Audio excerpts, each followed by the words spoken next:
في يوم من أيام شهر رمضان الكريم قمنا من النوم، قعدنا وصمنا ورحنا وجينا انا عملت كل ده. وفطرنا والحمد لله. المهم يا سيدنا، بعد الفطار على طول نلاقي الاتحاد الأفريقي نازل بالحكم في القضية اللي منتخب المغرب رفعها على منتخب السنغال بعد النهائي الكارثي اللي حصل، واللي بسببه انسحب السنغال بعد الرجعة الملعب تاني.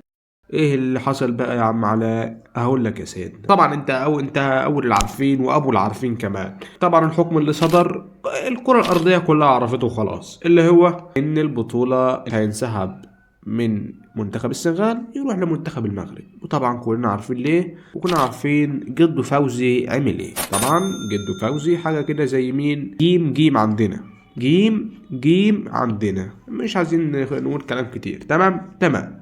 وطبعا ده الموضوع الكارثي اللي انت شفت غلاف على الفيديو على اليوتيوب، بعدين دخلت عشان خاطر الموضوع ده وفكرني بقى انا هجيب لك الموضوع ده. بس والله يا سيدنا، ده انا جاي لك من قديم الازل، من قديم الازل باللغة العربية